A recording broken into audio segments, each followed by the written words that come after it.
15. Deuteronomy 15. And let's begin there around one verse 11. Deuteronomy 15, verse 11. For the poor shall never cease out of the land. Therefore I command thee, saying, Thou shalt open thine hand wide unto thy brother, to thy poor, and to thy needy in thy land. Christ said in Matthew 26, verse 11, For ye have the poor always with you, but me ye have not always. Reiterating what Deuteronomy 15 said.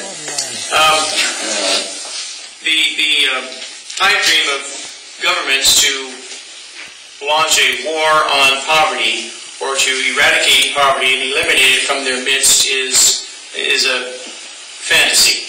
And it will never happen. Governments are terrible at eliminating poverty. They're great at creating more of it. When you think of what they call the legal poverty line, they define a household income of two people at a certain amount to be above or below the poverty line, or a family of four above or below a certain income. That's the poverty line for them. Well, have you ever thought and considered that the amount that most Social Security recipients, if that's all that they live on, that's right at the poverty line. And it's not, certainly not something that they enjoy, but the government's great at creating poor people. It's not great at solving them or helping them, or you're not going to eliminate poverty. In a socialistic country, like this one's becoming increasingly, everybody is poorer, but at least the poverty is more evenly distributed among the masses.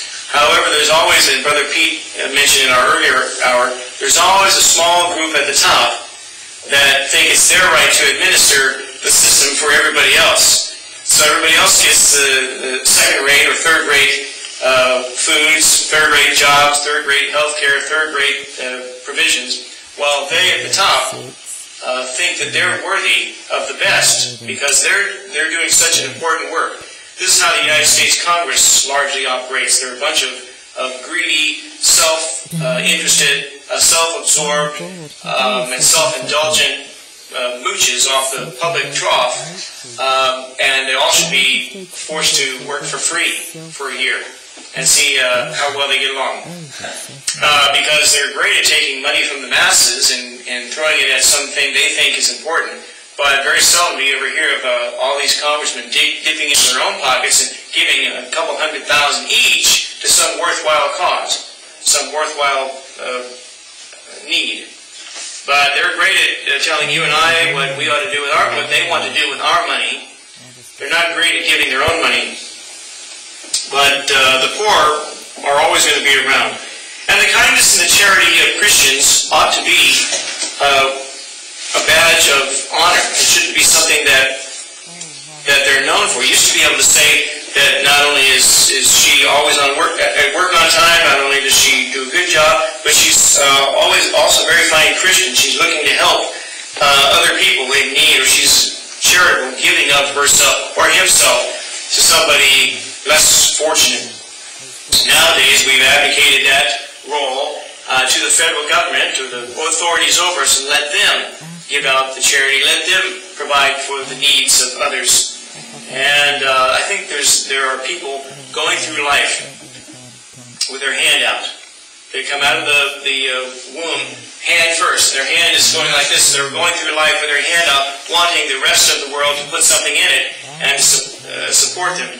That's not always the case, but it's becoming increasingly the case when the government promises to do just that. They promise to meet your every need. So why shouldn't the people go through life convinced that it's not their job to work or it's not their job to feed themselves?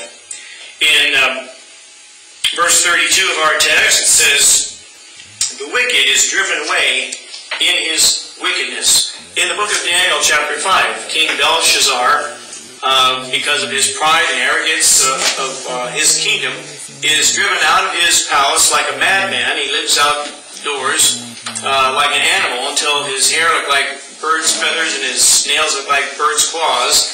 And then he finally came back to lost all sanity, came back to his senses. And the second clause of our verse says, but the righteous have hope. in his death. Certainly Daniel had hope.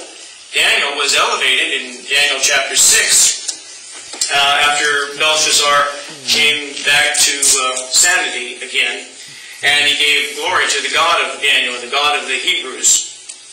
Jesus Christ is a perfect example of this second clause. The righteous have hope in his death. In Psalm 16, you can turn over there if you want, Psalm 16 verses 9 and 10, they say, "Therefore my heart is glad and my glory rejoiceth. My flesh also shall rest in hope. For thou wilt not leave my soul in hell, neither wilt thou suffer